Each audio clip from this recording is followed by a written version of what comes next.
사도 바울은 이 데살로니가 전후서를 우리가 묵상하면 할수록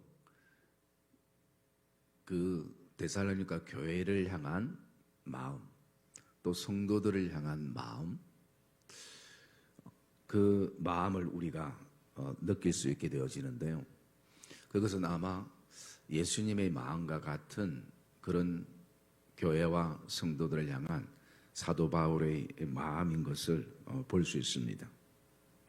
그래서 이 4장에 와서 사도 바울이 그 성도들을 향해서 이렇게 말하고 있습니다. 너희에게 구하고 권면하노니. 이것은 사도 바울의 간절한 어떤 그 소망을, 교회를 향한 소망을 품고 있는 것입니다. 성도를 향한 소망을 품고 있는 것입니다. 그래서 정말 교회가 이런 교회가 되었으면 좋겠다. 또 이런 성도들이 되었으면 좋겠다. 또는 이런 목회자가 되었으면 좋겠다. 라는 그런 어떤 간절함을 사도 바울이 이 편지 안에 담고 있기에 구하고 권면하노니 그렇게 말씀합니다. 여러분 안에도 그런 마음이 있을 것입니다. 우리 교회가 이런 교회가 되었으면 좋겠다. 또 우리 성도들이 이런 성도들이 되었으면 좋겠다라는 그런 어떤 소망들을 우리 안에 품게 되어집니다. 사람이 소망을 품으면 간절해지는 것입니다. 소망을 품으면 절박해지는 것입니다. 그래서 시편 기자도 사슴이 시냇물을 찾기에 내가 주를 찾기에 갈급하니이다 고백하는 것입니다. 하나님을 기자가 만나는 것을 소망하고 있고, 그리고 그런 어떤 소망 속에서 간절함이 흘러나오고 절박함이 흘러나오는 거예요. 소망이 없으면 관심도 얻게 되는 것입니다. 이것은 또 가정을 향한, 그리고 또 선교를 향한, 그리고 우리 다음 세대를 향한 소망을 품을 때에 절박함이 있고 간절함이 있고 거기에는 뭐가 되느냐? 기도가 되는 거죠. 여러분, 사실 이 사도 바울의 이 편지는 그냥 안부의 차원을 뛰어넘습니다. 한 절 한 절이 어쩌면 기도문과 같은 그런 내용을 담고 있어요. 그래서 바울이 오늘 무엇을 구하고 권면하느냐 하면 거기 1절 말씀에 보면 하나님을 기쁘시게 할 수 있는지라는 부분들입니다. 하나님을 기쁘시게 할 수 있는지. 그래서 우리가 어떻게 하면 하나님을 기쁘시게 할 수 있는지라는 그 명제를 가지고 있는데 거기에 보면 이렇게 말하고 있습니다. 너희가 마땅히 어떻게 행하며 하나님을 기쁘시게 할 수 있는지라는 것이. 여러분, 여기에 보면 마땅히라는 이 단어는요, 어떤 의미냐면 반드시 뭐 해야 한다라는 것입니다. 하고 싶을 때 하고 하기 싫을 때 안 하는 것이 아니라 반드시 뭐 해야 한다. 그리고 꼭 필요한 것이라는 것입니다. 여러분, 우리가 살아갈 때 꼭 필요한 것은 하지 않습니까? 또 꼭 필요한 것은 또 어떻게 보면 우리가 어떤 대가집을 하더라도 그것을 언젠가는 또 집에 마련해 놓기도 하는 것입니다. 그래서 할 수도 있고 안 할 수도 있고 이게 아니라 마땅이라는 것은 꼭 필요한 것, 그리고 반드시 해야 되는 것, 어떤 필연성을 말하고 있는 것입니다. 꼭 이루어져야 될 일들. 그래서 여러분, 성경에는 이 필연성의 사건, 이것을 두 가지를 말씀하고 있는 것이 일어나도 되고 일어나지 않아도 되는 것이 아니라 반드시 일어나야 될 일, 꼭 필요한 것. 그 첫 번째가, 그 필연성 첫 번째가 뭐냐면요, 바로 예수 그리스도께서 이 땅에 구원자로 오셔서 가셨던 그 구원의 길, 십자가의 길. 이것은 이 사건이 있어도 되고 없어도 되고 생기면 되고 안 생기면 어쩔 수 없고 이게 아니라 반드시 필연적으로 일어나야 될 사건, 일어났던 사건이 바로 예수님께서 십자가의 길을 가셔서 우리를 구원하셨던 그 구원의 역사의 사건인 것입니다. 이게 필연적인 것입니다. 이 땅의 그 어떤 힘도 공중의 권세자들도 이 길을 막지 못하는 것입니다. 이게 우리에게는 이 구원의 사건이 필연적이라는 것을 우리가 기억할 수 있어야 되고, 그리고 또 두 번째는 필연적인 사건은 뭐냐면 종말론적 심판인 것입니다. 반드시 이 땅은 끝이 있고 그 끝에는 하나님의 종말의 심판이 반드시 있다는 거예요. 이게 필연적인 것입니다. 그리고 한 가지는 오늘 지금 바울이 권면하는 것처럼 그리스도인의 생활, 이 그리스도인의 생활은 반드시 필연적이라는 것입니다. 그래서 오늘 우리가 살아가는 모든 삶이 나를 위한 삶이 아니라 이제는 그리스도와 함께하고 그리스도를 위한 삶이 되어지는 것. 그것을 통해서 오늘 바로 이 마땅히라는 단어가 묵상되어질 수 있습니다. 그러면 우리에게 주어진 어떤 숙제는 또 하나가 뭐냐면 하나님을 어떻게 기쁘시게 행할 것인지, 이 어떻게가 오늘 우리에게 숙제인 것입니다. 우리 개인의 숙제이기도 하고 이 시대의 교회의 숙제이기도 하고 이 시대의 모든 하나님의 사람들이 품어야 될 숙제이기도 한 것입니다. 그렇기 때문에 오늘 하나님을 기쁘시게 하는 것에 대해서 이것은 우리의 사는 존재의 이유고 존재의 목적인 것입니다. 그럴 때에 하나님을 기쁘시게 할 수 있는 그것에 대해서 사도 바울은 딱 한 가지를 우리에게 말씀하고 있는 것입니다. 그게 여러분 3절 있는 3절 같이 한번 읽어볼까요? 3절 말씀 시작. 하느님의 뜻은 이것이니 너희의 거룩함이라 곧 음란을 버리고. 예, 여러분 사도 바울은 우리가 하나님을 기쁘시게 하는 이것은 필연적이고 그리고 이 생활은 우리에게 꼭 필요한데 우리가 어떻게 하나님을 기쁘시게 할 수 있는가? 우리의 삶을 통해서도 이루어지기도 하지만 제일 중요한 것은 하나님의 뜻을 이루며 살아가는 삶이라는 것. 여러분, 그래서 우리는 예수를 믿으면 믿을수록 하나님의 뜻이 뭔가, 내 개인의 인생뿐만 아니라 우리 자녀들을 향한, 우리 가정과 교회를 향한, 그리고 또 나아가서 이 나라와 이 민족을 향한 하나님의 뜻을 우리가 살필 때가 있는 거죠. 그래서 여러분, 실제적으로 하나님의 뜻은 이것이라는 말씀이 사실은 그 뚜렷하게 성경에 나오는 것이 몇 군데 없습니다. 그런데 오늘 이 데살로니가 전서 4장에는 하나님의 뜻은 이것이라 그렇게 나오는 것입니다. 그리고 여러분들이 잘 암송하고 있는 이 데살로니가 후서 말씀 한번 볼까요?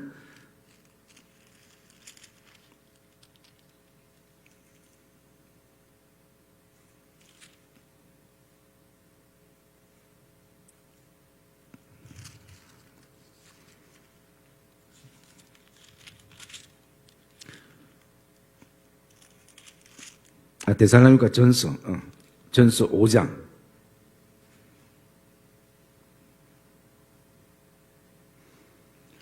5장 16절부터 18절까지 읽읍시다. 16절부터 18까지 시작.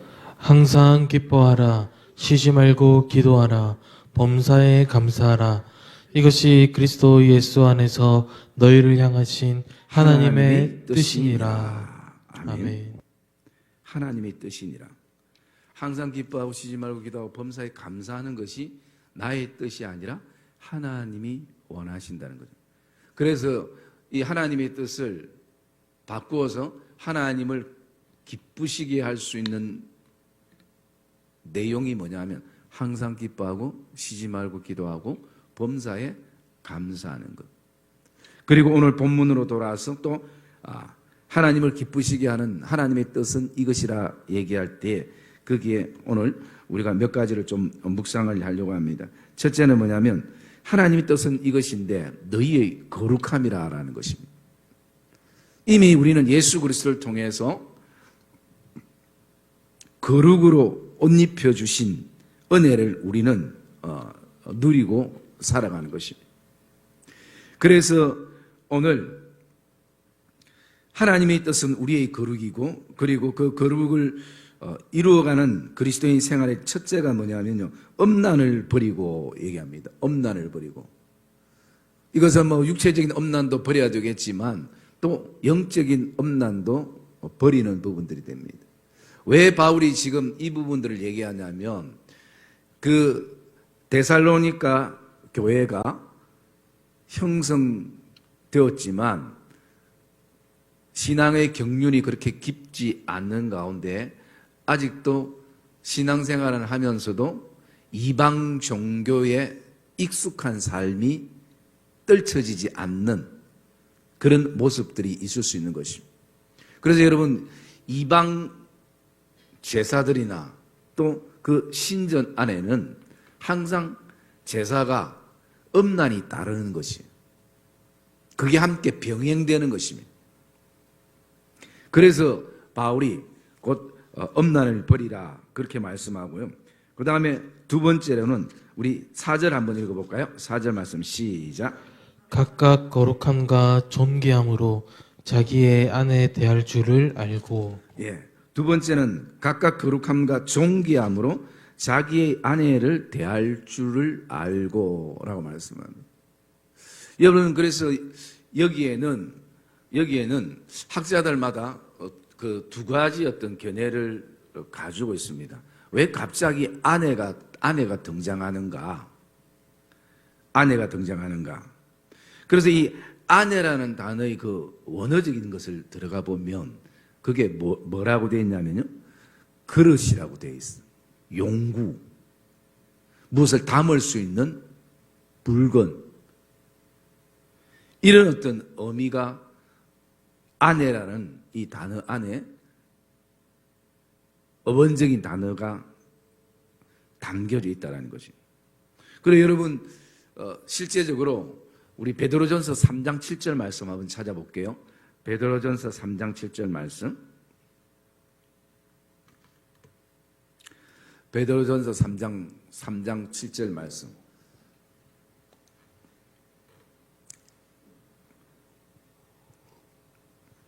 같이 읽읍시다. 시작. 남편들아 이와 같이 지식을 따라 너희 아내와 동거하고 그를 더 연약한 그릇이요 또 생명의 은혜를 함께 이어받을 자로 알아 귀히 여기라. 이는 너희 기도가 막히지 아니하게 하려 함이라. 아멘. 여러분 여기 보면 남편들아 이와 같이 지식을 따라 너희 아내와 동거하고 그를 더 연약한 그릇이요. 연약한 아내를 연약한 그릇으로 표현을 하고 있다라는 것이. 그래서 여러분 첫째 우리가 기억해야 될 것은요, 바로 여기에 두 가지 어떤 의미로 바라볼 수 있는데 첫째는 바로 이 아내를 그릇으로 우리가 표현을 할 때 바울이 권면하는 권면이 어떤 권면이냐면 각각 거룩함과 존귀함으로 자기의 그릇을 깨끗하게 할 줄 알고라는 것이.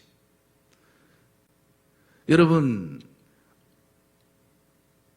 아무리 음식을 먹고 싶어도 더러운 그릇에 거기에 음식을 넣어서 먹는 사람들은 사실은 없습니다. 설거지하는 이유가 뭡니까? 음식을 좀 더 깨끗하게 먹기 위한 것이. 그릇이 깨끗해야 음식이 깨끗한 것이. 그러기에 오늘 먼저 바울의 권면은 우리 각자가 하나님의 거룩함과 존귀함으로 하나님의 그릇인 우리 자신을 깨끗게 할 줄 알고 라는 의미예요. 그리고 또 두 번째 의미는 진짜 아내를 의미해서 거룩함과 존귀함으로 자기 아내를 잘 취할 줄 알고 라는 의미인 것입니다. 그래서 그런 의미를 바라볼 때 결국 교회와 예수 그리스도의 관계를 생각해 볼 수 있는 것입니다. 그리고 우리 모두는 예수 그리스도의 순결한 신부라고 표현을 하고 있습니다. 그래서 우리가 신랑 되신 예수를 오늘도 기다리는 열처녀와 같은 그런 신앙의 삶을 우리가 살아갑니다. 그래서 주님은 교회를 사랑했고 그리고 신부를 사랑했던 그 주님의 마음이 우리에게 품어지는 것, 그것이 바로 거룩이고 그것이 바로 하나님의 뜻을 이루고 그 하나님의 뜻을 이루면 하나님을 기쁘시게 하는 삶이 되어질 수 있음을 말씀하고 있는 것입니다. 그리고 세 번째는 하나님을 모르는 이방인과 같이 세욕을 따르지 말고 그렇게 말씀하고 있는 것입니다. 제가 아까 조금 전에 말씀드렸던 것처럼 그들은 어쩌면 그 이방 신들에게 절을 하고 그 제사 가운데 여러 가지 음란과 음행 이것이 아주 문화가 되어버리고 자연스럽게 되어버린 그런 시대의 어떤 모습인 것입니다. 그런 어떤 가운데에 하나님을 모르는 이방인과 같이 세욕을 따르지 말라. 왜 우리는 그렇게 해야 되는가? 그것은 우리가 바로 하나님을 알기 때문인 것입니다. 그래서 6절에 보면 이 일의 분수를 넘어서 형제를 해하지 말라. 주께서 신원하여 주신다. 그것은 주님께서 심판자가 되어 주신다. 주님께서 나중에 처벌해 주신다라고 말씀하는 것입니다.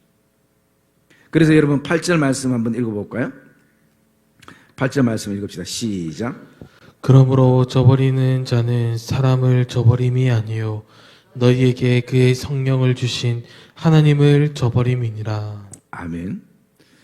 그래서 여러분 오늘 이 말씀을 바라보면 오늘도 그 이방인들이 따르는 그 세욕을 쫓는 것은 결국 사람에게 피해를 주는 것이고 그리고 그런 어떤 모습들이 결국은 사람을 저버리는 것이 아니라 오늘도 우리에게 주신 성령을 주신 하나님을 저버림이라 그렇게 말씀하는 것을 우리가 보게 되어집니다.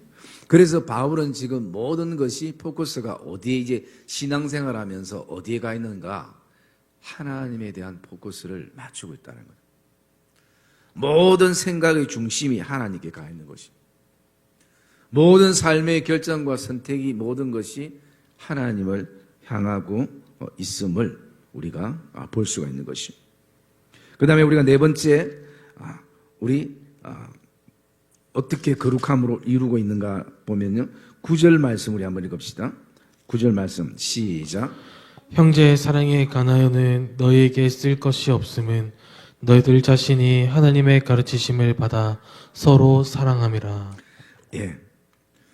여러분 데살로니가 교회의 어떤 또 장점 하나가 지금 바울이 고백했던 것처럼 서로 사랑함을 잘 이루는 교회였습니다. 그것은 바로 하나님의 가르침을 받았어. 그래서 여러분 오늘도 우리가 이렇게 배운다라는 것은 굉장히 중요한 것이.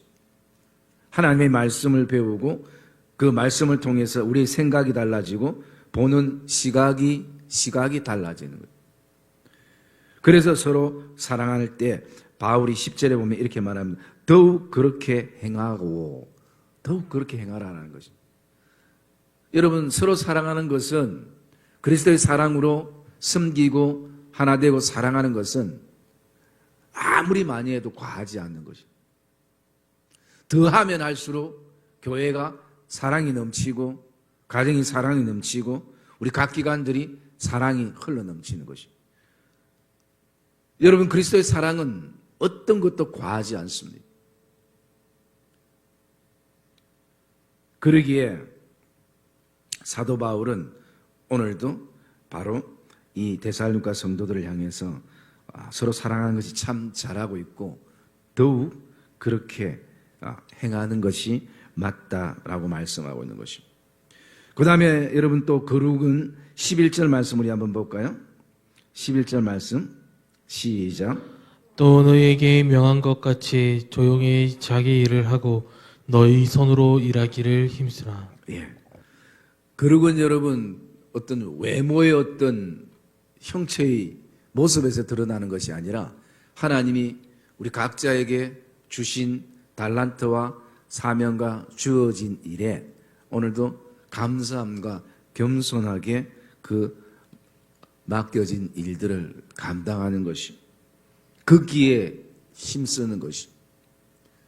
그래서 여러분 오늘도 우리가 하나님 앞에 드려지는 이 예배도 거룩해야 되지만 오늘 우리가 살아가는 우리의 삶의 모든 삶이 오늘 우리에게 주어진 모든 일들의 달란트들 이것에 우리가 겸손과 감사히 힘쓰는 모습이 우리에게 필요한 것입니다. 여러분 우리 각자에게는 오늘 바울이 얘기한 것처럼 자기의 일이 있습니다. 모든 사람들이 다 같을 수는 없지만 하나님이 우리에게 주신 자기의 일이 있는 것이에요. 그 일에 우리는 오늘도 힘쓰는 것이 바로 하나님의 거룩을 드러내고 그 거룩이 하나님의 뜻을 이루고 그 하나님의 뜻이 하나님을 결국 기쁘시게 하는 것이 바울이 오늘 이 데살로니가 성도들을 향해서 구하고 권면하는 내용인 것을 우리가 묵상하게 되어집니다.